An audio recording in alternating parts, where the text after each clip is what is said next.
Before we begin, I want to take a moment to honor the emotional safety of everyone listening. Radiant Resilience often explores real stories of struggle, healing, and the human experience. Because of that, episodes may include sensitive or triggering topics. Specific topics for each episode are listed in the episode description, so please check there to determine if this conversation feels right for you today. This podcast is meant to offer connection, understanding, and shared humanity, but it is not a substitute for professional advice or support. If you find yourself needing help, please reach out to qualified professionals or trusted resources in your life. Your mental and emotional well-being matters deeply here. Thank you for your courage, your openness, and for joining me in this space of compassion and resilience.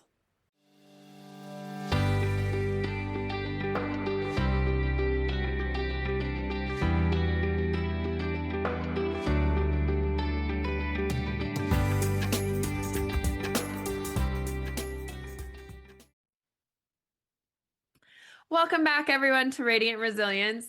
This conversation today is going to be one of my favorites, I think. I have one of my friends, Kelly Balcer, with me. We met via Instagram, I think. You said you found my account many years ago. Is that correct? Yeah, like about 2 years ago now. Okay. Yeah. Yeah, and so she was following my infertility journey a little bit, and then I don't remember who you must have reached out to me via messages, and we've just been talking, and now we text each other all the time, and we've become pretty good friends. So I asked her to come on today to share her infertility journey, and we're just gonna have an infertility chat as well. So welcome, Kelly. How are you? Thank you. It's great to talk with you. Yeah, I'm Yeah. excited. Okay, so it's been quite the long journey, as you are well familiar too. Yeah. So it started for us around 2019, my husband and I. So we got married in 2015, but then we were young and took a few years to get settled and ready to start our family. So once we were ready, you just think it's going to happen. Yeah. It Well, that's what we're happens. taught all in like sex ed and high Yeah. school and all the things. It's don't sneeze at a guy because you might get pregnant. And it's like a scary thing until Yeah. you're ready, and then you're like, it's gonna happen. So that's what we thought. We began like at the end of 2019, and then it was interesting because for us at the time we were living in Oregon, which was where we met and got married. But then right around that time, we decided that we wanted to move to Arizona for a bunch of different reasons. One of those being it will be a more affordable place to start our family. So we were like, okay, we've decided we're going to move. So let's take a pause on trying because we wouldn't want to get pregnant before we move. I And remember having so many of those thoughts of like, I remember we were planning trips and I'd be like, oh okay, yeah, I don't know if I can well, do this. Yeah. but if we plan to go scuba diving, what if I'm pregnant? Yes, all of those things where we're like, okay, it's gonna be happening Mhm. soon. So what should I be not doing? Like already holding off on things in preparing to be the best, like healthiest choices for Yeah. having kids. And I don't know what happened. Still don't know what happened. Yeah. So Anyways, spoiler alert. okay, so 2019, and then like so we made our decision to move. So like early 2020, we were making those plans and arrangements to move to Arizona because of affordability to start a family and better weather. And I have family in Arizona too, so we were like, okay, it checks a bunch of boxes all at once. We'll still be near family while we have our family. Yeah. And so we get there. We moved in at the heat of the summer. Mm. So it was like brand new move, like just right in the hottest time of year. We're like unpacking when it's 107 degrees out. And you're going to immediately, was this the right choice? Like even right then, you're just, I don't know. So anyway, we get settled for a few months and start our jobs and things and start looking at houses right away because we moved into an apartment temporarily and such. But anyway, so once we had met the point in time where 9 months plus the amount of time I had been on my job, like I was like, I would meet the 1 year for the leave benefits that they have. That is when we started trying again. like Okay. officially, because we had it like I'm like we had it all planned out. This would have been a solid plan. Yeah. Yeah, and so we began at that time, which was then the fall of 2020, and months just start going by where we're like, oh, I don't know why it's not happening, type of thing. And in that first year, like I can remember that some parts of, even though we're so many years into it now, like I guess between 6 and 7 years, depending on how you want to count the way we took that break for Sure. moving and stuff. But I assume you weren't like preventing in that time period. no, we Yeah. weren't. I've been off birth control since 2018 to prepare for like this whole plan. Yeah, of course. But So you no, weren't like nothing's, yeah. actively So you trying, can but still you're count it. preventing. So it still Yeah. realistically could have happened to a normal person. Yeah, there was we left it up to chance, I suppose. But no, it didn't happen. So I guess you could count like since end of 2019 or so. And okay, so in these last 6 years or 6.5 or so years of this whole thing, I think there's been like different phases of the mental health aspect of like how do you feel about these different, like the process has changed throughout. And even though it's been so many years, like I still feel like parts of that first year were in some ways the hardest. As you're coming down, each month is passing, and you're going like it's starting to induce panic at that time where you're like, oh, like we're getting towards that 1 year mark where we're gonna be looking for help to try to do this. And I didn't know that many people that had ever done that, but the ones that I knew had success. I also knew so many people that like hit that year mark and immediately made like an appointment with a fertility clinic and got pregnant. And I was like, okay, so I knew that cool. side of it, but I was still very afraid, like knowing about if you need actual help to get pregnant, it may not work. Like I know that I had this huge fear, like even before our first appointment. I wasn't one of those that just thought it was a shoe-in. People in society tell us. I did. Oh, yeah. I did. I thought IVF was it gonna shifted for me. Once I met the doctor and we did the initial testing, he looked at all of our stuff and kind of presented it like we were a shoe-in. So then like my emotions flipped immediately. And when we began treatment, yes, I did have those feelings, like you said, where I was like, this is gonna work. Because it was that unexplained infertility thing where we checked all of our things are according like fine to these reproductive endocrinologist doctors. They're just ready to go ahead with IUI and then IVF. They're not looking in deep to see what's really wrong. So he told us, like, I will never forget that he told us, yeah, everything looks great. You guys should be either pregnant or holding your baby within a year. No. I cannot like stress enough like how much additional trauma that caused hearing right, because you're like, words. oh, if the doctor thinks this is great, Yes, this is gonna be I was it. like, okay, cool. I guess we have no problems. I was like, I guess that I was in my head thinking that we had problems that may not be able to be fixed. He says we're good. He told us that this should work out for us even without treatment.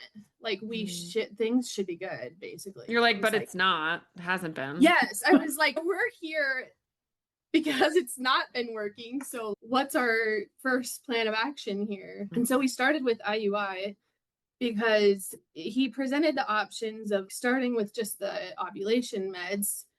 And he didn't explain like why you would even just start with that. And I was like, I ovulate, so why would we like waste our wheels on that? Nobody ever offered that option to me. Oh. And I remember actually going to my OBGYN at one point after doing IVF and being like, why wasn't this a thing? Because an OB can prescribe those drugs. You don't need a fertility doctor for that. But nobody started me with that. And then I had one doctor who told me to go straight to IVF, and then another doctor who wanted to do IUIs and then IVF. So yeah. So I guess given our options and the way he presented it, we started with IUI because we were like, okay, don't waste time with this ovulation med was what we thought. We're like, we've already been a year. Why would we do that? And he told us that IUI will double your chances. what are those chances? He didn't what they actually are. Yeah. And I thought that IUIs were like like start at an 11% Oh success yeah, rate it's or very something. low, but Yeah. he stated it as it was like this monumental thing to start off with that. And so we obviously thought at that point, yes, we obviously thought it was going to work. So Well, we were, this it was doctor like is a, telling you it is. yeah, it was like, okay, you're the doctor. This is your job. We're going to sign up, trust you, and go. Sure. Okay. And so it was just this crazy, like, flip flop of emotions from the get go. It was extreme fear to extreme hope to extreme levels of devastation. It's just like over and over again and just continuing to like continuing to hope because these doctors said it was fine from the get-go. And So most people have had success with these things. Yeah, and then you just like if it didn't work this time, it'll work next time. There's a part of you that does that for a while. So how many IUIs did you do? So altogether we did 3. And fun story, like to sum this part up a little bit on the IUIs is we switched doctors 3 different times. So I did 1 IUI with each of the 3 doctors, and they all had like different answers for why it wasn't working and different ridiculous things to do or not do as far as, oh, like you need to switch your whole diet up and do Mediterranean diet and all these supplements and things.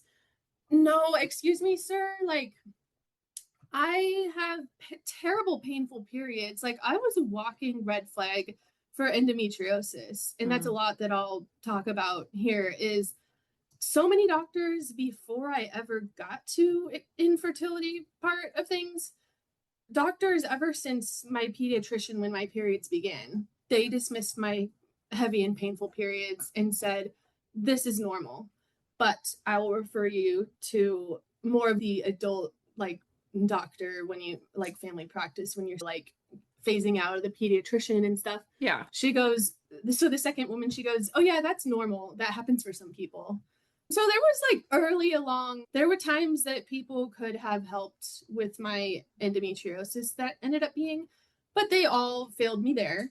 And then all of a sudden, when I was getting to infertility doctors, these are the people that should really know. Yes. And I brought my concerns to them, every single one of the ones we went to.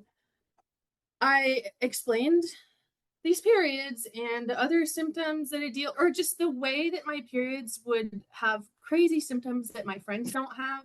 Like I would throw up on my periods and be in just excruciating pain and nausea and stuff. And a full body, like fever type of thing, aches and pain thing.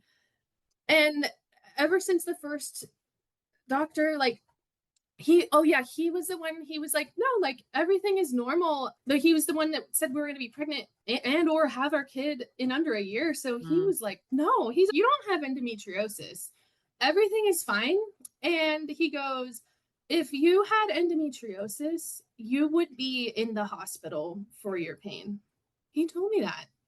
It has to be that bad for you to get that diagnosis. Jesus. We were working with like extreme gaslighting. I was the patient providing the answers to these doctors. That doesn't even happen very often. A lot of people don't know about endometriosis because it's not their fault. Even the medical community doesn't know. Yeah. But I was literally presenting the answers and they were telling me no. And so the second doctor, when we got to him and I told him these say like in my consult, I was like, so I think I have endometriosis, this yada yada. And he again was like, no, like I think he also used the hospital line on me or something, like or told me that my periods would have to be that extreme pain every single time because mine are always more painful than most friends that I would ask. Like I found that out, but they weren't always the like horrible throwing up type extra symptoms. That part would only happen sometimes.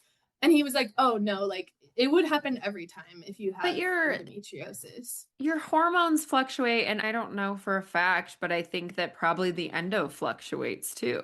Yeah, it certainly does. There's all kinds of different ways that it affects people. And they extra wrong to fully dismiss any endo concerns, because we know that there is silent endometriosis, people who find out that they have it and they didn't say they had painful periods. Like they say that they think theirs are pretty normal, and they have endometriosis a lot of the time with infertility. Once they finally get somebody who will take a look, they usually find it. And it's just the reason that everything has taken the roundabout long way that it is this medical system that we're up against. And we think that it's frustrating.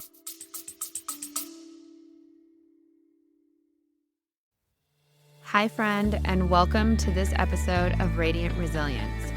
We are always looking for new guests on the podcast. I want to highlight you if you have a story of resilience that inspires others.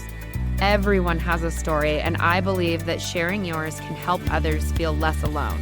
Are you ready to share your journey and inspire others? I want to hear from you. Every story has the power to impact lives and foster a supportive community. If you have a tale of overcoming adversity, personal growth, or a unique perspective on life's challenges, I would love to have you as a guest on the podcast.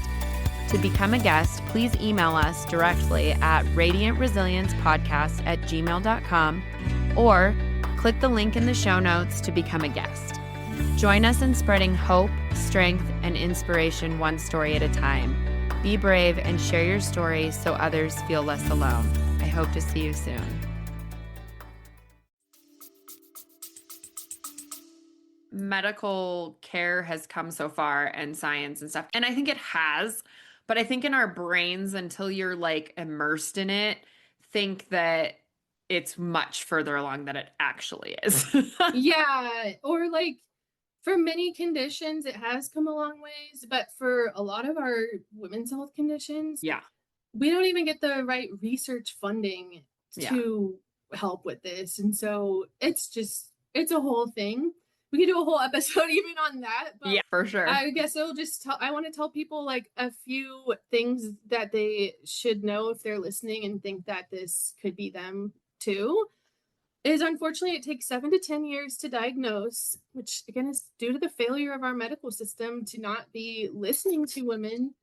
And this is endometriosis that you're talking about. Yeah. And then more about the symptoms. Like we said, you can have silent where you don't think you have any symptoms, but your main symptom in that case is 1 or more years of infertility or miscarriages. Is very common with endometriosis, with repeated miscarriages too. So it can be a full body inflammatory condition. So that's like where I had those fevers before my period, and just aching and headaches and things all plays into it. They've found it in every organ in the body. Literally, people's eye has been stated to have been found. It can destroy people's organs. Like people lose kidneys and things over endometriosis. Jeez. So it's a very serious condition. And to not have doctors taking it seriously is a true detriment to not only women and couples dealing with infertility, but people, their actual like health and well-being. Even if they don't want kids, they need to have endo taken seriously, because it truly is a health condition. And okay, so with the doctor that my second doctor who dismissed the endometriosis, he's like, nope. He goes, even if you had it, you could do the surgery, but it wouldn't matter for fertility because we can do IVF and that's just as successful. And at that time, for me, and also false, like for anybody listening, that is not true. If your endometriosis is undiagnosed, it truly makes an impact on your IVF cycle results. We'll see a little bit as I tell what those were like. Terrible.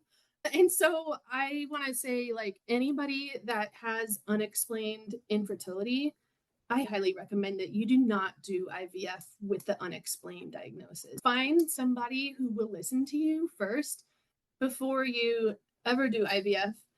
And if you find the right root causes for your infertility, you may find that you also don't end up needing IVF in a lot of Mhm. people's cases. If it's So treated wouldn't you rather properly, not have to then go through the extra trauma that yeah. is IVF that will, yeah. Yeah, I just highly recommend that. I only want to speak to my own condition and experience. Like, I'm not telling everybody to not do IVF. Do it how you feel best for your situation. But truly, if you're just told you have unexplained infertility, It's the most infuriating statistically, it's diagnosis. not a great choice to just do IVF, like to think that it's going to go well, because when there are other root causes going on, those just have to be addressed. Yeah, for sure. All those things can affect your egg quality. They can affect Yeah. implantation. They can affect like so many aspects of the IVF process. So, Yeah, it absolutely does. And okay, so my story. So when the doctor told us that there's basically no reason to do the surgery and gave us no resources on where we would go for proper surgery had we wanted it, that's part of the major problem with endometriosis care in America and maybe other countries too, is like they're not even providing a referral to a truly trained surgeon, which would be an excision surgeon, not ablation or fulgration is going to be a real trouble. But so they don't even provide any resources, and you're trusting them to guide you. So they're guiding you into IVF and you end up doing it. So that's what happened. yes, we do. Yeah. So you go, okay, this is not where I ever thought this was going, Yeah. because doctor number one said you should be pregnant within a year, and or the baby even there. So I was thinking this is going to be a real quick couple months, get Right. pregnant and have potentially have the baby within a year. It should have only taken a couple months. I was like, so what exactly is unfolding here? I was just, as every month went on, it was just disbelief. What we are in real deep shit here. But so the doctor told us basically to do IVF. We only did the one IUI with him too, because we were like, it clearly these are not working. So I don't want to Yeah. like just keep signing up for those, because they're also pretty expensive. You're Yeah, throwing that out was, over $1,000 each time on those. and that was my mentality for not even like doing that step. Because Yeah, I was like, makes I know sense. so many people that have spent thousands of dollars on IUIs and not, and then had to do IVF anyways. So I was like, let's Yeah. just go with the big guns. Let's do it. It made sense. Like you are, it's similar thought process that we had in the way that, like, when my doctor presented the initial option of the ovulation meds, I know many people that start with that, but I was like, oh no, like we're not. So I Yeah. was like, at least I started at like tier 2 or Yeah. whatever. And I was thinking like this makes sense. And then you, even beyond that, you were just like, we're going in with the, because from stories that we have heard, we believe it's going to work. Yeah. And Our fault for feeling that. I would, I say this, I've said this on so many podcast episodes. I don't know the statistics of that. Nobody has shared the statistics of the couples that have gone through IVF and not had success. Yeah, and I- I just think there's a lot more out there like us that But the clinics don't want people to know those statistics yeah. either. They only want to tout their success stories, Oh right? yeah, they love to paint those in the best way they can. So they have to know what it is. Yeah. And then those of us that are in our boat are feeling like we're the weirdos that it never happened for, and which is Yeah. just so infuriating because Yeah, because I do think there's got to be way more of us than we know, because I know now, like after doing our first round, then we asked about what the success rates are. It didn't really dive into that conversation first, because I thought it was our only option left was IVF. So I was like, go big or go home. Like, this works for people. I was very afraid also that it wouldn't, but I was trying to hold as much hope as I could. And sure. I was like, for the age that I was 31 for our first retrieval, that's supposed to work out. So I didn't really Yeah. dive into the success rates, because based on age, it was supposed to be a pretty high success. Mm. But I do know they say overall, like across the board, 1 in 3 cycles are successful. That's pretty low. So I know Yeah, that there's a now, but I third didn't of know the that at the time time. is successful. What's that? A third of the time then? Yeah. Yeah. So I was like, okay, so You have to plan for at least 3 cycles. Who can even do that, thinking of it that way? I also remember being in, because we went to 3 different fertility doctors in the beginning for consultations and like multiple opinions. And That's I smart. remember sitting in the lobbies and looking, they all had a notebook that was like information about the clinic, about pricing, and about success rates. And I remember looking at those, and I remember them being in the 70 or 80 percentile for IVF in the age range that I was in. That's what they were touting in the office of if you are 25 to 30, you will be 70%, 80% successful with IVF. And I went, oh, those are really great odds. So I didn't even question it. I just continued on. Yeah, that's okay. Those are good odds, but that can't Yeah. be accurate. Yeah. And I heard for our age group starting, which you and I were like really about the same starting, I think, for the IVF. So I think I did my initial testing in 2018. My first egg retrieval might have been in 2018 also. So you were like, were you 30 or were you I'm a little bit, how old are you now? 34 now? So I'm 4 years older than you. So 2018 was 8 years ago. So you were, oh, Oh, so you since were you 30. 28 or 29 when you started, maybe? Or 30. I must have been 30 when I oh, started. you were okay. When Yeah. I started seeking help, but we had tried for a year and a half before that. Yeah, yeah. So first IVF was 30, you said. 30, 31. Yeah, so Yeah, about so the same same. I age. was Hmm. 31 when we got to that first IVF round, and that was after 2.5 to 3 years of trying for us. It depends whether you count the break for moving or whatever. But yeah, so it was like, okay, we were going through the sequence of we got to this point here where we think this is the step, and like it's gonna be the most likely of any option we had at that point, we thought. How did your egg retrieval? Talk to me stats about how Yeah, egg that's retrieval okay. went. Yeah, I want to get into that. Absolutely terrible results. Like, Really? I've not heard anybody that at my age had this bad of results. So first, the I got 4 eggs, which at 31, you should be getting 10 at the minimum. Like people Mhm. get much more than that. So it was a whole shock to everything. But so leading up to it, the doctor told us that we should expect to get 10 or more. This was based on my AMH and like the follicle counts and the ultrasounds. Everything was looking good according to what he thought.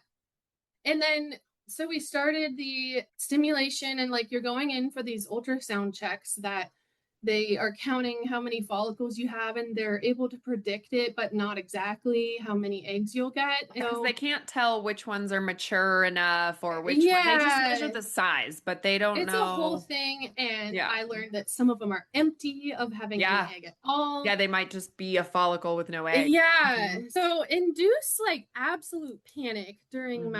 the stims and the ultrasounds, because I could tell from the doctor's face that he was not seeing what he should be seeing already, which was weird because the very first ultrasound, I will always remember that they said things were great. You have 15 follicles. I later learned that they can't even quite always know that on the first ultrasound because they're so small at that time. They may be counting something else. Oh God. And like we are experts, like you and I, we know more than the doctors and nurses at this point. So like now seeing it all in hindsight, it's I can see down the track like where my situation got where it was I can because I read could teach these people. I can read those ultrasounds. Like I know because they Yeah, let you while they're doing them, they let you look at the whole thing at and the I was same time. counting And everything I'm and like, oh, panic. there's my lining, there's my uterus, there's my ovary, Yeah, there's my. I looked at I so knew. many of Yeah, them. so I knew that we were in trouble because I knew enough about the ultrasounds from doing the 3 IU or the two. At that point, I had only done 2 IUIs. One comes in later, another Yeah. doctor. Oh. It's truly a wild chain of events. But okay, Mhm. so on those ultrasounds, as soon as we got to the second one, after that baseline scan, we were at the second one. You've done some of the shots and things should be growing. That was when things were really looking like trouble. It was like the second or third check where he literally said he believed we should cancel the cycle. I was like Really? in shock that we would have this bad of results when, again, I was told gaslit much for years that everything was fine and normal. So, how shocking to be having somebody tell me that they may cancel it. And then we were like, okay, we're going to trust the doctor. Like we go home and like absolute panic. Like I was like, oh my God, if we might cancel this, what am I ever going to be able to have a kid? Like that, it was my Well, not biggest only dream that, for my life. but you've already spent so much money. Yeah. So you're like, okay, if you cancel it, that's the thing. It's like you're weighing out, okay, all of my money from my shots, which was about $3,000 at that place. All of that is shot. But you could save at that place, it's 10,000 for and even 10,000 for the retrieval. Yeah. So Not including the $3,000 in meds. Yeah. So it's a whole equation where I was thinking, okay, let's go with the doctor's recommendations. But if he thinks that we should not go forward with retrieval, we should do what he says, and we've at least saved 10,000. We've just wasted money on meds, but we could try again more easily than saving the 10,000 another time. But so what ended up happening was he changed his mind by the last follicle scan. I truly wish that he hadn't, because we're like, we're not the doctors. Like it's very hard for us to be able to go with our gut in that situation, because I'm like, I didn't go to school for this. I just have a bad feeling. I have a bad feeling that he already suggested the word cancellation, like absolute panic from that. Yeah. Which to all the people that say you're not supposed to be stressed, oh, don't stress and you'll get pregnant. Can you imagine the absolute stress in an IVF cycle at all? And then being told that you may need to cancel this. In the middle of it. Absolute panic. Yeah, like just the amount of stress and like the cortisol that was probably coursing through my body. Maybe that didn't help at all, but there was no way to avoid it at that point. Yeah. And then, so anyway, the last scan, he goes, I believe you're going to get about 5 eggs, he said. And I was like thinking, numbers wise, this is still pretty dismal. Because at that point, you've already gotten so into the process that the numbers get cut down significantly after the egg retrieval. So really, the more you start out with, the better. But yeah. Yeah. So I like panic. I was like, how did we get from hoping for 10 or more to getting to 5 to maybe we should cancel, but actually now we should not. We should go ahead with the 5 because, it was all down to my age. At that time, he said, because you're under this magic 35 that they talk about so much, your egg quality, he said, should be good. He was like, he expected that we could still get about 2 living children from this bad of a round. So with given him telling us that, I don't fault us for continuing on that cycle. But I like, in hindsight, I had such a horrible gut feeling, and I wish I had been able to go with my gut. It should have been a canceled cycle. Because But would you have always wondered then if it would have worked? I think I would have. Yeah, and so at the time, like, it was too hard for me to cancel. And my husband, he agreed. I was definitely like, what do you think we should do? Because I'm like, I'm out of my head with this. I have no idea. This is so stressful. But I didn't want to give up the chance, because there's always a chance. But I knew, based on like the attrition rates that you hear about, like you've seen like the charts of where first step is fertilization. Mm-hmm. Some don't even fertilize. Yep.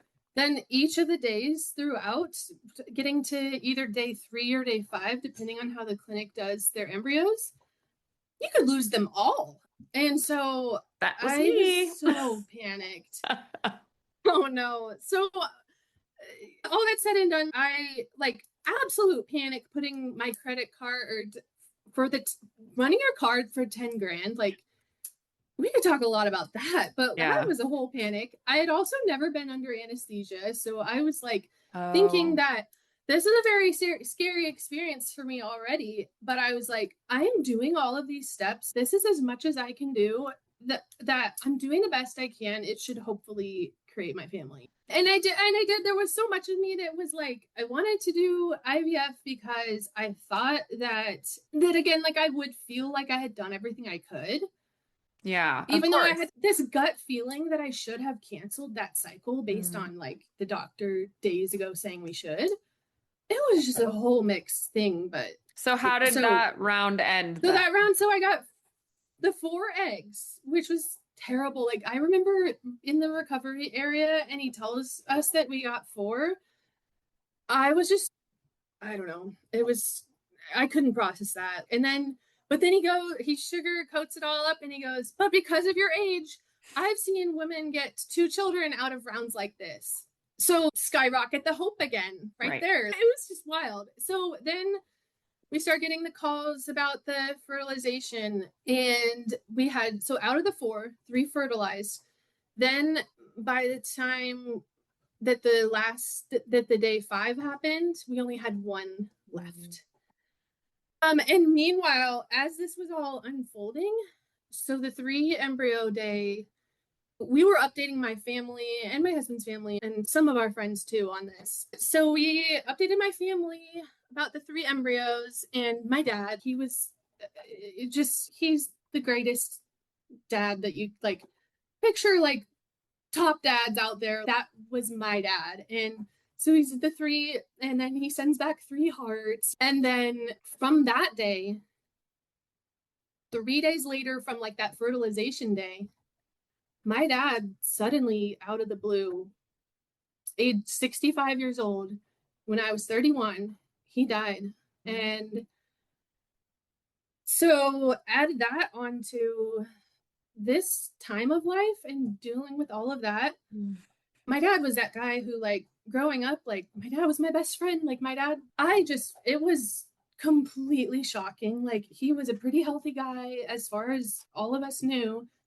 He literally died the day that he had a preventive care appointment. Wow. It was just a sudden, there was nothing that could be done. So enter extreme grief. Yeah. The most grief that I have ever experienced in my life. And it's totally just unimaginable. Those kind of feelings and the way that it affects your whole body systems. My legs were like barely working when I had the shock that my body took in that my dad is gone. There was no way to cope with that. And then we got this call. So the day after he died, because that would be day 5. So the day after he died, we get the call that we have the 1 embryo. That's when we learned that. And I remember how devastated I was at finding out I had 1 embryo left from around, not even adding on the added grief of your dad on top of that. I can't even imagine the heartbreak that you were going through at that time with both things. Like, devastating. Yeah, thank you. That doesn't even, devastating doesn't even cut. It didn't even scratch the surface. Like when I tell people, I was just like, the English language does not have the words to describe that level of devastation. No. There's not a way that I can describe to somebody what that really even felt like. So it's just, I guess when they say it's unimaginable, you cannot imagine it. Yeah. I was crying so hysterically for hours when I got that first report of the 1 embryo, that, like, God, to be grieving a close family member like that on top of it, like, at the same time. Yeah. Girl, I'm so sorry. That's thank you. brutal. So it was exactly that. So brutal. And I remember just like, I just not had a place to talk to anybody. I saw the clinic's number calling and I just let it go to the voicemail. And I was like reading the transcription of the voicemail where they're like, you have 1 embryo, but it's beautiful. It has like such and such amount of cells, over 100 cells at that point or something. And blah, blah, blah. And I was just like devastated. Like, all of our hope now lands on this 1 embryo. And like, my dad was like, he was the world to me. Like, I was waiting for him to be able to become a grandpa. Yeah. And so all of that taking in all at once and then going, okay, like, we signed up for the PGT chromosome testing. Now we are in the middle of a 3-ish week wait with the holidays coming up too, because mind you, I forgot to mention all this was going down in December. So my retrieval was December 10th. My dad died on December 14th. So every year, then you have Christmas 11 days later from there. With the grief anniversary and everything. So during that first time when this was all unfolding, it was like, okay, somehow you got to move through the motions of Christmas and New Year's. And Enter put a a happy new face year. on. You got to enter a new year without one of your very most favorite people. And that's a whole thing in itself. And then we knew that about a week after New Year's was when we were going to get our PGT results back. So then reached out to the clinic because that time had come and passed a little bit, and they hadn't, things got a little bit delayed because of the holidays. But I was like, okay, compose myself. I need to rip the Band-Aid off and find this out, even though it could be It's absolutely terrifying. horrible, but it also could be good news. I was like, and I'm like, we needed some good news. We needed something. Like, my dad had just died, and if everything was horrible. So I send this text to like the clinic manager lady or whatever. And she goes, okay, let me check your results. They actually just came back. And then she goes, we are so sorry, but your embryo was missing 2 chromosomes. And they tell you that like the mosaics where, I don't know, things are a little bit mixed, I think, with those. You can transfer those. They will sometimes also transfer an embryo that's missing 1. But if it's missing 2, the chances of becoming a pregnancy at all are so slim because they say those results are pretty accurate. So anyway, at that point, we were just I cannot unusable embryo. how awful that was because we had nothing out of this round that we were literally told. We were told I'm young and this should be working. So I was like, how the actual F did we go from you should have a baby in under a year from the first guy to, again, like, no endometriosis, you have no problems. If you have no problems, this should be working. And then so we went from all of those different things to now this is the worst results that you could possibly ever have. Yeah. Some people in their 40s have better results than that type of thing. And I was like, what is happening? But no ability to take any of that in, really. Like, I was in shock. I started therapy right away, like within a month after like my dad died, because I was like, how do you even survive this? So I had my therapist like helping me with both the grief of my dad and the grief of infertility. And I was like, how do you process the fact that you have literally lost like 2 generations of your family at the same time? And my dad, like in the direct line from me to my dad and below, wiped. Like, it was wild. And then you're losing the ability to hope that you can ever become a parent, because if you think IVF is the best chance you have, then how do you, if it didn't work, and it didn't work this badly, like it wasn't like I had more embryos or anything that sometimes people have, this was just the worst. And so then I guess fast forward a little bit to when months later we went in for that, like after the failure meeting or whatever we call it, where you meet with your doctor and be like, sometimes people call it the what the fuck or something meeting. Yeah.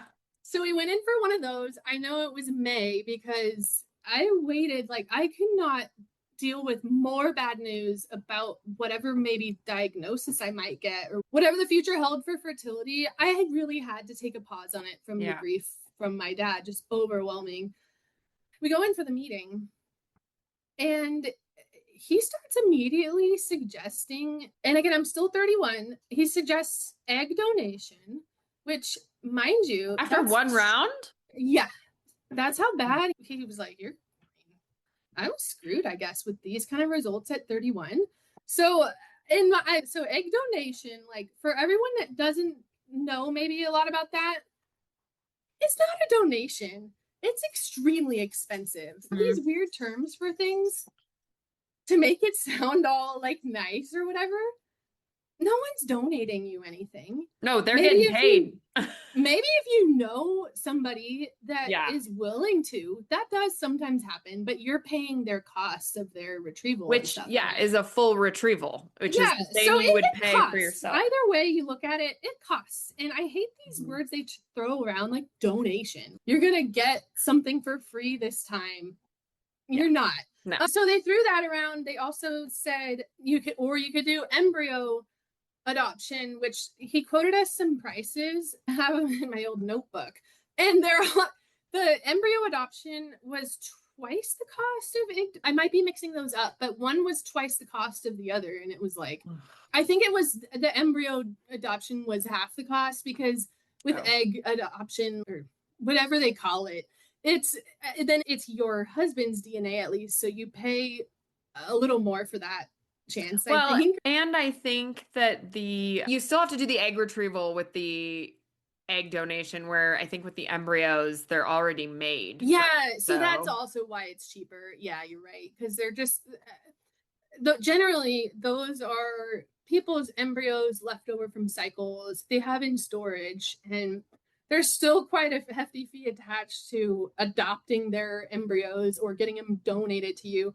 But it's not this, because there's no retrieval involved anymore. So like you said. Yeah. So he gave us those options, and then he suggested, or you could foster to adopt. And that is this something guy went straight for all the other, like just so convinced that you couldn't do it on your own after he was like, you're 31. Yeah, it's like, I'm 31 years old. I've just lost my dad, and I'm learning that I'm probably not likely to ever have kids. And so that just, I feel like that was a unique thing in my journey, is I haven't heard that from other people at the age that I was being given those options. Mine was a unique thing of craft. Yeah, because I would expect them to have tweaked your protocol a little bit. They didn't try to get better results. Nope. I was just, he said, we don't know why your results were as poor as they were. Tweak the protocol. So he says, we think that if you were to do it again, because this one of my questions was, what's the chance of success doing this again? And that was where he gave me the 30%. I later looked that up, and that's like the national average for IVF. But like at the age that I was, those are supposed to be different success rates. Yeah. But for me, it no longer was, because of my now history, I guess, is what I think he was grouping me in with. This is pretty low. And then he said, and given the loss of your dad and how sudden, and how, because people that lose a parent or close loved one in a not sudden way, it's a different kind of grief, but they have the preparation, like it's called anticipated grief, I think but my situation, zero anticipation. There was nothing that we could have ever known that would suddenly happen to my dad. So this doctor, he was like, based on like medically speaking, like what grief does to people's bodies, I recommend that you continue to like just take a pause on all fertility treatment for the 1 year since your dad passed. So he like put me on a pause, and he said that on your own, your percentage of success is about 1%, he said. So we were like, oh, okay. And again, like I just had this gut feeling that I must have endometriosis. So again, I said, at this point, with my results being what they are, do we now think that I probably have endometriosis? That is exactly what I asked him.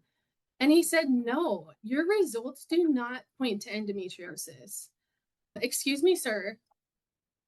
Diminished ovarian reserve is very common with endometriosis. Not everybody has that, but it's a very high likelihood. And the way that endometriosis attacks your egg quality as well, because it's an inflammatory condition, it's not doing you any favors, your eggs, quantity or quality wise. But he disagreed with me. During that time, like we were on a break from doing cycles, and I agreed with that. Like I was in no way ready to jump into IVF again, but I was shocked at the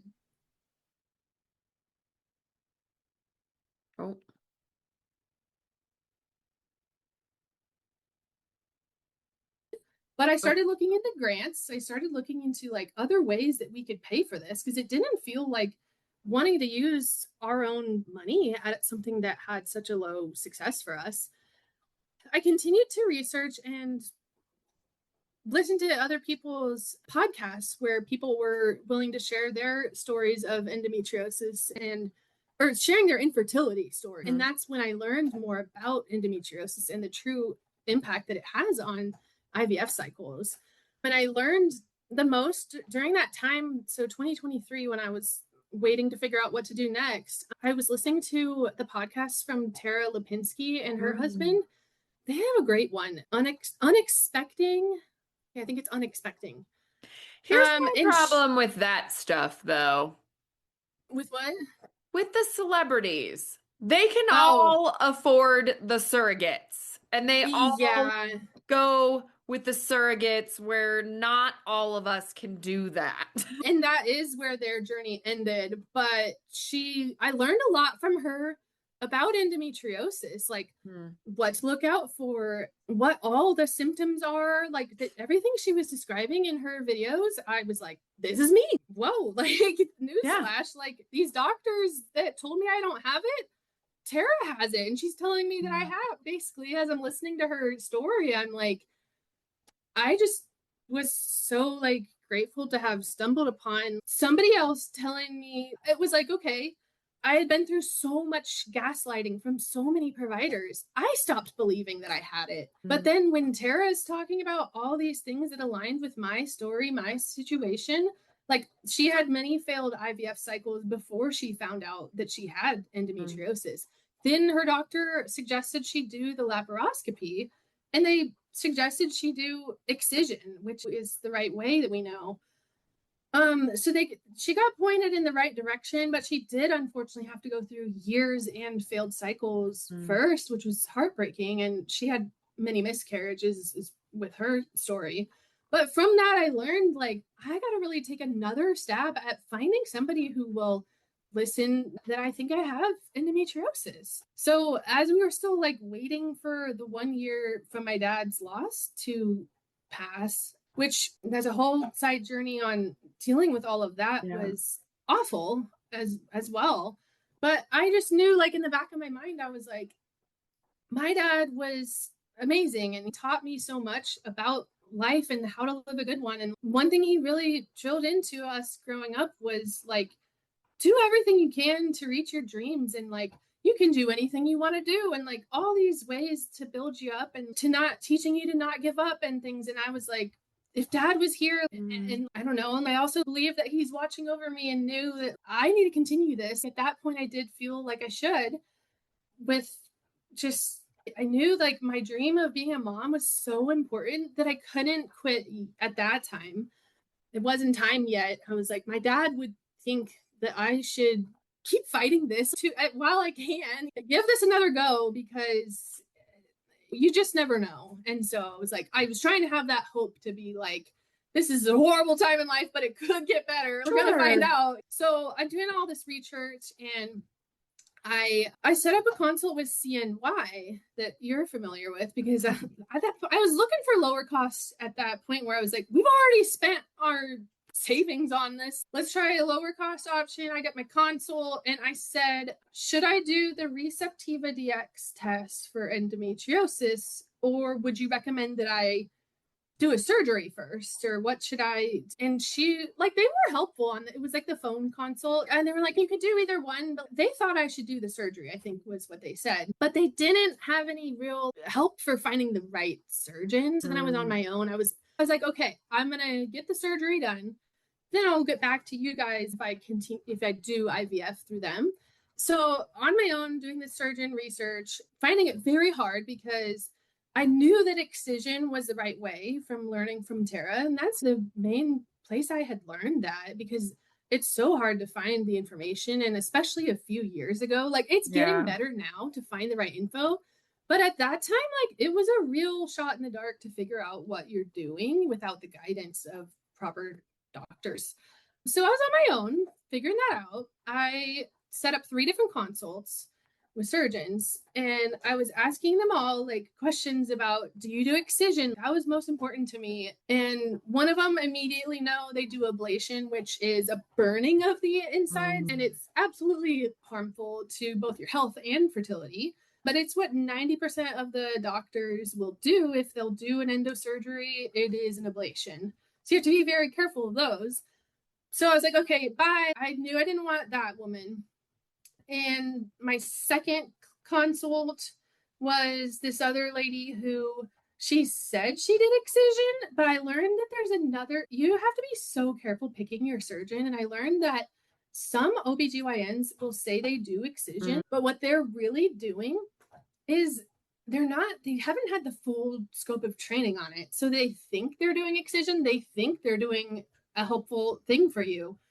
But you may end that surgery with an ovary or tube cut out because they've found endo on it and they're not skilled to take just the endo out. So she sent me home with paper. Like, I was ready to sign up with her because I didn't know that information in my consult. She didn't tell me that. But her paperwork that she sent me home with after I scheduled with her like scheduler person, then she prints out this paperwork, sends me home, and I get home and I start reading it and like full panic because I was like, what the hell? Like, I talked to this doctor about how my main goal is to become a mom. So why the actual F does this paperwork say we may, like, doctor, basically, you may lose an ovary or tube in this surgery. Like, it was like, your surgery may include an oophorectomy, it says. It's like the technical, like, Latin term or something for literally losing an ovary. Oh my God. So I was like, absolute no. What are we doing here? Yeah.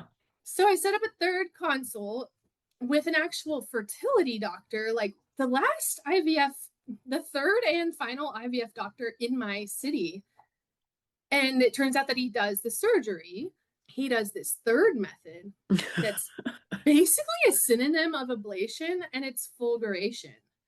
But so that's like using a laser to again burn the lesions. But he's got a different personality where like he convinced me that his is the right way, and he did this like it was convincing because he is a fertility doctor. So I thought he had my fertility interest in mind, because why would you not think that? I understand how I got trapped in that situation and went forward with the surgery because it's his job. I was like, this makes sense. He's a fertility doctor. He's very aware of endometriosis, and he's telling me that he does this surgery quite often and sees success. Like, he told us that some people will get pregnant even after just his surgery without having to do fertility treatments. And well, that would like, be nice, but that's the way that it's supposed to be. Even though it wasn't excision, I thought he's a fertility doctor, and it sounds like I'm in good hands. Yeah, sure. I would assume the same thing. Yeah. So I got trapped. It's a total bad surgery. And I was diagnosed with stage 2 endo, though. So that's the only positive thing that came out of it. Was by this time we're in April 2024, and I've got my endo diagnosis that I like fought my life to find. You're like, duh, I knew this. How come the rest of you didn't? I was like, thank you. And like, I understood it to be gone at that time. That's what, why would you do surgery if it's not gone? I believed like we were good, but it's a pretty red flaggy that he said you should get pregnant within the first 6 months after surgery, because if you don't, the endometriosis is likely to come back between 6 months and a year. Whew. So I was like, okay, like, crunch time to get pregnant, because coming down the pipeline is if I can't get pregnant again, endometriosis comes back. So then I'm not pregnant, haven't had my baby that I've dreamed of, and I've got this horrible condition coming back. So it was like a hurry up, try to get pregnant. Like he had this whole plan for us. That's where the third IUI comes in. So he was like, we can start you on, it was a whole thing again of, you can start with ovulation meds by themselves, or you can do IUI or IVF. But he recommended that we do a sequence of things to where if nothing has worked by about 6 months from this surgery, that magic 6 months, do IVF. So fast forward through that, of course the IUI didn't work. Then the IVF also didn't work. So you did IVF with that same doctor?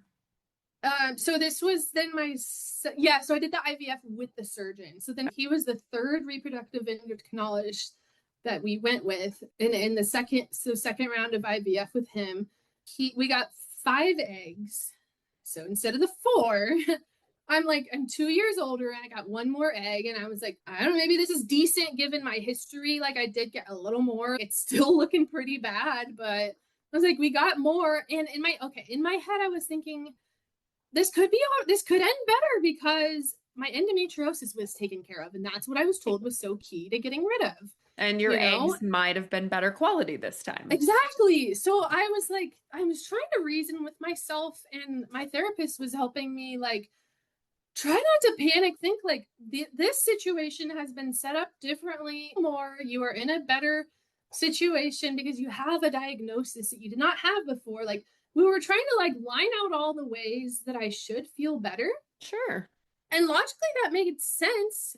But then fast forward to the transfer day, he had us come in and do a day 3 transfer because of how my numbers were.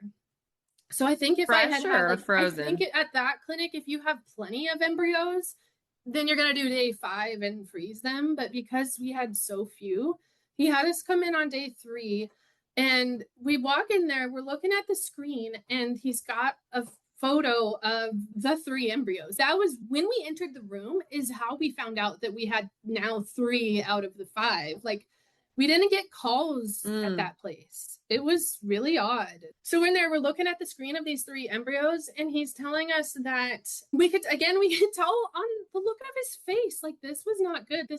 We've been through this with more doctors where their face looks like this and things don't end well.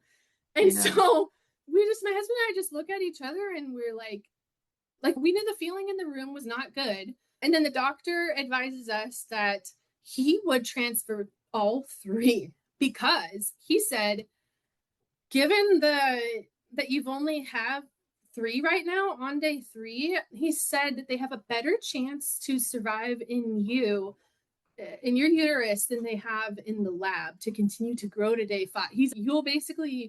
You may lose all of them by day 5 in the lab. Because I was like, can we freeze 1 or 2? Can we freeze and have more for later? Like I never imagined that my second round would go this badly.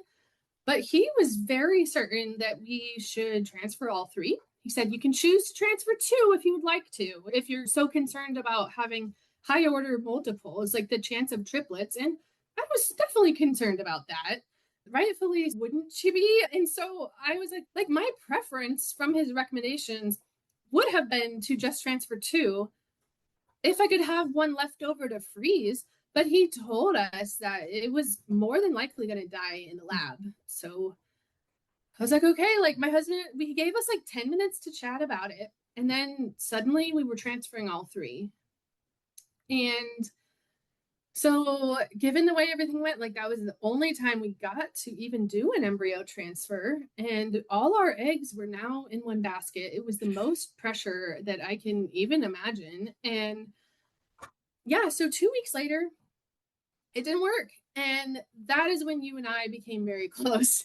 Because I remember I was like, I knew your story, and you had been so brave, and it inspired me so much that you had been willing to share your story while you were still going through it too. You had shared yours on Instagram. So I knew about you beforehand. Like I remember that we had messaged a little bit like before everything went south for me. But then once so like you knew who I was a little bit and stuff from our messages. But then when it all failed, like I reached out to you and I was just like, SOS, help me. Like, Mm. how do you like live like life after IVF? Like when we were supposed to be moms, what Mhm. happened and how do I survive? So you have been just like a godsend for me. And Oh. I just can't ever thank you enough that you were willing to share your story in that way so that people like me could find you and become like you have became one of my closest friends because you get it. There's nobody else that I know personally that gets it the Yeah. way that you do. And nobody ever really will unless Yeah. they're in our shoes. And it's such a unique situation because either most people have success with IVF eventually, or they go on to adoption or things like that and have success with that. Yeah. And the choice also to walk away from all of that is also the hardest fucking thing I've ever had to decide in my life, too. And Oh people don't yeah. understand that either. Like, I sometimes feel like people think I just gave up. Yeah. I'm It's like, not. no. After Yeah. that roller coaster and everything that I've been on, like, I I had to choose my mental health, and I will stick to Absolutely. that to this day because I was tired of being sad. I was tired of being angry. And don't get me wrong, I still have my days. As well, we end up messaging each other. And yeah, it's just one of those things. I think also this is really brave of you to share your story now because who knows who's listening that needs to hear it too and may find that comfort in your story as well. So Yeah, yeah, it's no walk in the park, any of it. So where are you at absolutely. now? Obviously, like I know these things, but I know you've dabbled in some fostering and stuff like that. You just had surgery recently for Yes, okay. endo. So there's so many layers. I'm like, I wanted to get to that, but all of this takes so long to get. It's just a wild. Like, I like look at my journey and I'm like, am I the main character? Like, what is this? I just can't. And there's not a short way of saying it, but it is okay. So then fast forward from that failed second IVF, we knew that we could not do IVF again. And this was now the second time that an actual doctor has told us, don't do this again. They're like advising us not to, which you also don't hear about that very often at Mm. all because it's a business and they are going to want the money. But he's literally telling us not to do IVF. But he says, but you could find success with Clomid cycles at that How? point. I'm like, what the like we could go backwards in the process and find success with that? Tell me how. No, so we walked out of that office knowing that we were done there. There's Mhm. no way that Clomid would suddenly work. Like something else is either wrong or like just this is just not, I don't know, something is wrong and this is not the solution. Okay, so pretty shortly after that, so it was now like October 2024. It wasn't long after that my endometriosis pain was back in full Mhm. force. And I was in denial about it for a little while because I was like, why couldn't I be somebody that this surgery worked for? Come to find out, it was because I had the very wrong surgery. That's so much like Right. ablation. So I had to do so much research, finding out what to do next. But I was very much spent like about a year probably in denial about it, going, I don't want to do another surgery. Like, why is this my life? But it's the end of the day, it is your life. This is you are the main character, like we said, and this is That it. Like is you're living it. that is so relatable on so many levels for so many different things. Like, why is this my life? And Yeah. So like it's welcome to your life. You need excision surgery. That's now the step again, I was finally at. And so I was like, this is a wake up call. Let's figure this out though. So I did all this research about how to find the actual proper surgeon this time. And actually had a family member that had been through this too. She had been through multiple of the wrong surgeries first too. It happens to so many women. It's very mm, frustrating that we all go through extra pain that we shouldn't have had to go through. But so she figured it out and she helped guide me, and that was what I needed. And I reached out to you. I know that you had excision surgery, and you sent me some helpful podcasts. So I was like mhm. learning all the more that I could, figuring out like all the resources. Let's do this right so it can be once and for all of this excision surgery. Because they say that the repeat surgery rate for excision should be 10 to 20% or less need another like a second surgery. Whereas the first type of surgery I had, it can be up to an 80% resurgery rate. Jeez. That Like what's is the just point? why are they even able to practice that? So that is a whole nother thing. I will get into it with like people online that want to tell me that people should do ablation. Like I was in these comments with this OBGYN last week who was telling people that to go to their OBGYN and have it burnt off. And I was like, absolutely not. Like no. I think that And also depends on your like goals. If you're trying to yeah, get pregnant, but and if but also like you're the goal of feeling better, Mhm. excision is the way, like almost all the time. And so this one, she was like credentials, like she was questioning what I know, and I was just, yeah, no, this is not the way. But anyway, so I learned about the proper excision surgeons, how to find them. That you can go to Nancy's Nook, and there's a list Mhm. of good surgeons there. Or I also learned a different type of doctor that I wish I had known about 6 or 8 years ago, and they are called a NAPRO technology doctor. So natural procreation technology. And they have trained surgeons in excision and a special way of excision that they do where they can reduce the likelihood that you would have like extra adhesions, like scarring and sticking together afterwards. So I looked strongly into those doctors too. And at the end of the day, like after so much research, I was like, I know probably everything there is to know about endometriosis now. Like people can ask me if they have questions because I can tell you where to go, what to do, and all the things. But I set myself up with consults with 3 NAPRO surgeons and then with 1 surgeon at the Mayo Clinic because they are known to be excellent excision surgeons too. Then I learned that some of the NAPRO surgeons, as well as any of the other excision surgeons, you may run into that they're not getting reimbursed enough from their surgeries by insurance, so they may go out of network. And after everything we'd already spent on IVF, I wanted to avoid having to pay a huge surgery bill. So I did find like my NAPRO option in my state, she takes insurance. So I kept my appointment with her, but I canceled the other 2 that would have been pretty expensive, like another cost of a round of IVF for those ones. Yeah, any medical care anymore is terrible. So I kept the NAPRO one in my state and I kept the Mayo Clinic one. And they each have long wait lists. So I ended up going with, I vetted them out and they were both would be qualified to do it. So I was like, okay, it sounds like I can't go wrong here. I'm finally at the right place, either one of these. So I was like, I'm going to keep my foot in the door with the NAPRO doctor because she also works on root cause fertility treatments.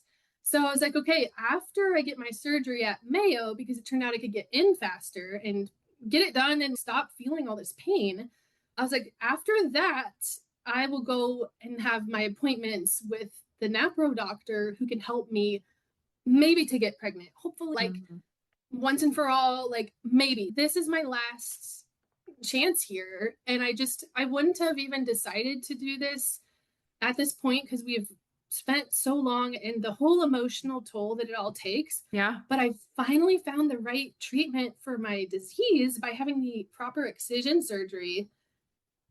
That can't help but give me hope again. Yeah. That's where I'm at now is I've had the surgery in February and it was very successful. Like she found everything that was there before and was all inflamed again in worse condition than it, like, because it was just lasered over before. So I had this one weird finding that was called an Allen Masters window where it like pulled my tissue into this like open circle that you can look through and see endometriosis right behind my uterus. And I had it found in multiple other places as well, like touching different parts of my body that it doesn't always touch and stuff. And now I'm feeling like $1 million. Like once I like recovered from that, which it's like recovery is a little tough, but it's worth it if you have the right surgeon to actually be able to feel better afterwards. All worth it. So I'm just so grateful that I finally found the right pathway. And then I also found out another diagnosis. I probably have had for many years, I have endometritis, which is the infection inside of your uterus. That can be caused by the inflammation that the endometriosis creates through your whole system. Can be more likely that you get the second thing of endometritis. Okay. That gets treated with antibiotics, but that's a whole thing. Like I have to have more periods come after surgery to find out if it's really gone yet, because you will find out like your symptoms are in your period. I'm waiting to see if that's gone.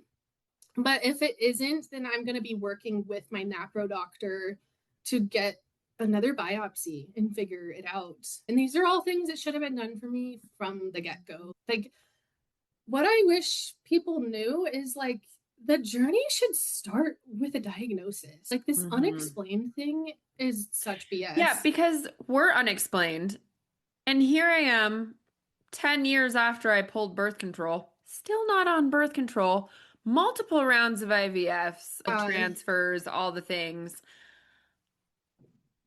Never seen a positive pregnancy test. That's not normal in 10 years of... No, and they should have answers for all of us. Like these answers should not be so hard to get to. I think my favorite Um, quote about that is there's no such thing as unexplained cancer. oh yeah, they'll be figuring that out like real quick. Like there is just like Right. no prioritizing Mm, about infertility diagnoses because they're like the whole system is set up to be like, yeah, you can just do IVF though. That's how hmm. they send us all. And they Yeah. should be finding out first what you have in like this endometritis. It's highly linked to miscarriages. Some people have Mm, miscarriages that they don't know why, and it's the endometritis. And 50% of the time that someone has endometriosis, they also have endometritis. And interesting. it can be the big factor in why endometriosis patients have infertility. It's not Mm, only all the things with the endometriosis, with the egg quality and quantity and stuff, it's also that your uterus is a bad environment because of the endometritis. mm, So I think at this point, I think that I have my answers. They mm, just came way later than I ever wanted them to. I say I think because I'm like, if all of this doesn't end up working, then surely I have reproductive immunology issues, and that's a whole thing that I'm not. mhm. I don't have. We don't have the energy to continue diving in after. This is our last hurrah. We have Mhm. agreed that we it's worth it to try. If I've had the excision surgery and diagnosed the endometritis, then this is like, strangely enough, after 6 years, this is now the best chances that I have. And Yeah. why didn't that come when I was younger? I Yeah. fought for it, but it didn't happen. So this is where we're at now, is planning to continue to try and get the help of our NAPRO doctor, who is great, and she has found out like the hormonal issues that I have too, that it was definitely passed up by all of my IVF testing when they said everything's great. No, everything's not great. I have very low progesterone and some Mm. other issues as well, but the low progesterone is too low that it would not have supported a pregnancy. Yeah. It's hello, like these should be step one things that they're finding out, but it's not. And I have there's a whole lot of issues that come from having low progesterone. Like I have like skin problems and it's a whole thing. It's just that if people could help to find like the root causes, Yeah. then we Well, I people mean, wouldn't be having stories that end like that take us through a journey of so many years like ours. They should have been a lot shorter, and we shouldn't have had to go through all the added trauma. yeah, and I feel the same way about like when they keep putting teenage girls on birth control. They did that to me when I was, God, Yeah, I think I was 13 or 14 when I was expressing concern about my painful periods, and they're just like, "Oh, let's put you yeah, on birth control." I've literally done in my lifetime every type of birth control there is because they were like, oh, that didn't work. Let's try this one. Oh, that one didn't work. Let's try this. I wasn't sexually active. I was just dying from painful periods, like you were expressing. And the solution yeah, for the painful and heavy periods in teenage girls is we'll put them on birth control so we can control their period or they just don't get one.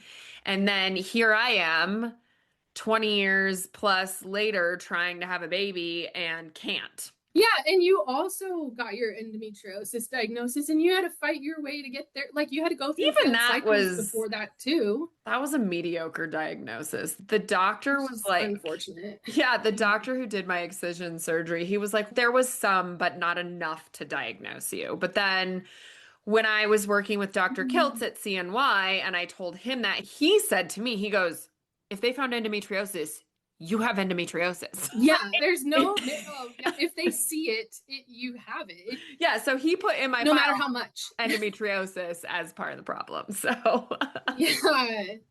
but yeah, I don't know. What a It's journey. Oh, friend, it's been such a journey for you. And I'm so sorry that you've gone through everything you've gone through. It's crazy and hard and devastating too. And plus extenuating circumstances with your dad and all of that stuff too. It's just, it's infuriating. And people really don't understand until they've gone through it. Yeah, thank you. Yeah, I don't know why either of us had to go through this, but I'm just grateful that at the end of the day we have each other, Yes. because it's few and far between that people even get it. Like we didn't have time to dive into like the things that people say and how that can make endometriosis, or not. I keep on saying that all the time because I'm like, it's what I have now. Yeah.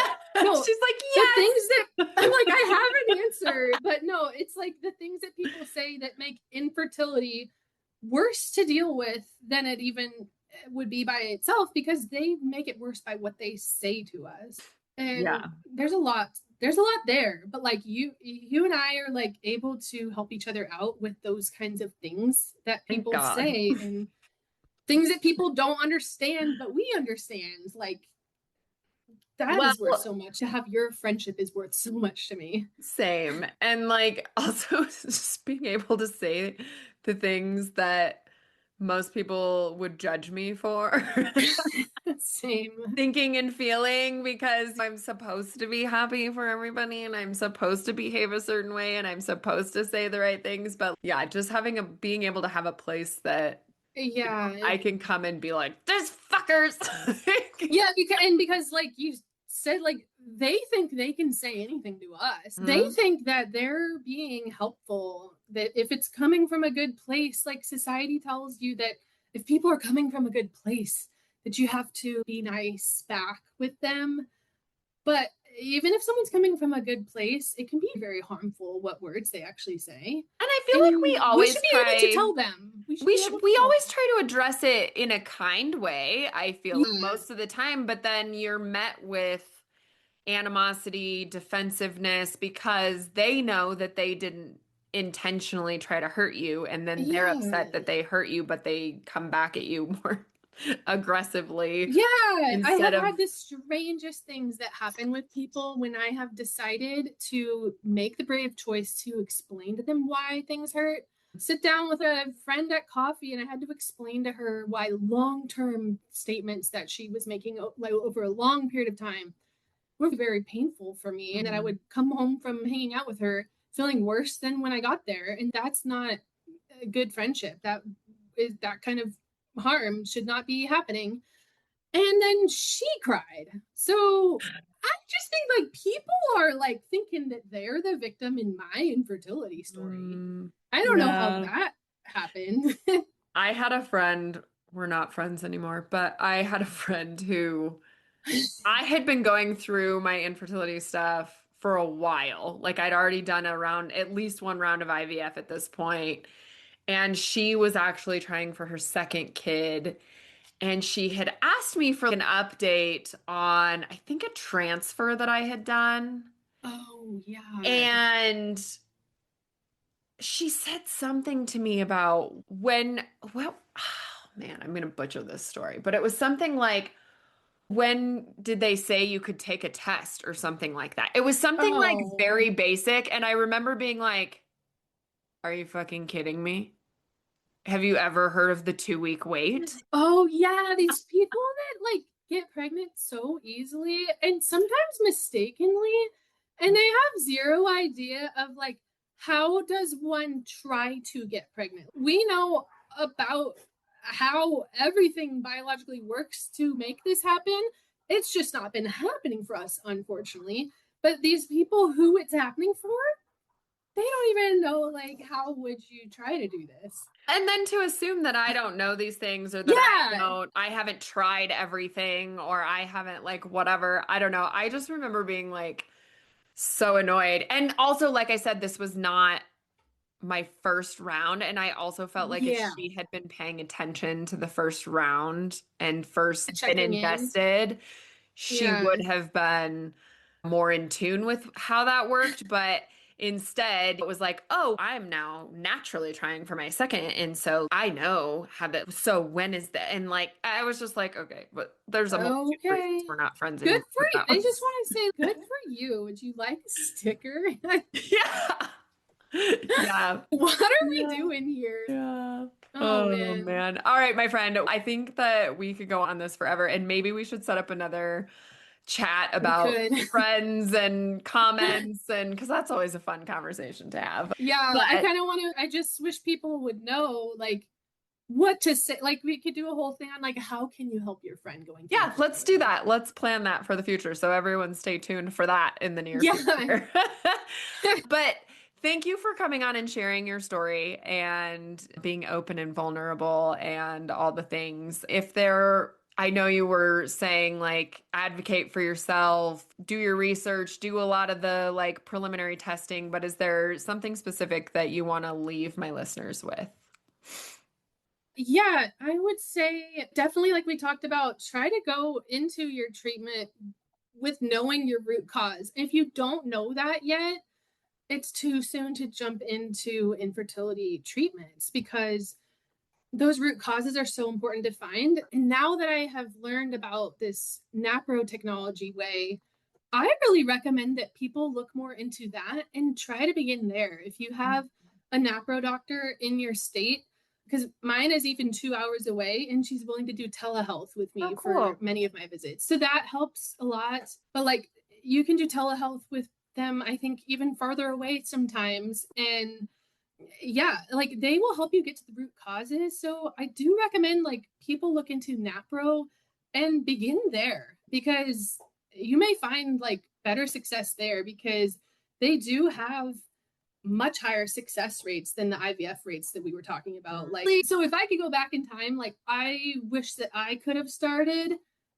square one, like at NAPRO. Also have a cycle tracking process that you can have an instructor teach you a certain way to track your cycle, that they actually have all the ways you can see the biological signs of your infertility problems. Like this instructor can diagnose or help with the diagnosis and get you referred to your NAPRO clinic. And you can start the NAPRO or the tracking system, which is called Creighton. You can start that before you ever experience infertility. So I'm like, wouldn't that have been a way to go? So, yeah, I highly recommend that people look into those options. Right. So just searching that up and going to their website, you'll find great information. Yeah, amazing. Thank you so much, Kelly, for doing this. And yeah, everyone go figure out your endometriosis story. Yes, and feel better soon. If this is you, it's not something you should have to keep experiencing. So don't let doctors tell you that it is. So that's my biggest takeaway is feeling grateful that I feel better after all of these years. Yes, for sure. All right, my dear. Thank you so much. And thank you everyone for listening. And we'll see you on the next episode. Thank you. Thank you so much for tuning into today's episode. If you enjoyed our conversation and found value in the stories shared, please consider following us on your preferred podcast platform. Your ratings and reviews make a huge difference. They help us reach more listeners and continue bringing you engaging, insightful content. We appreciate your support and would love to hear your thoughts and feedback. Until next time, keep listening, growing, and sharing.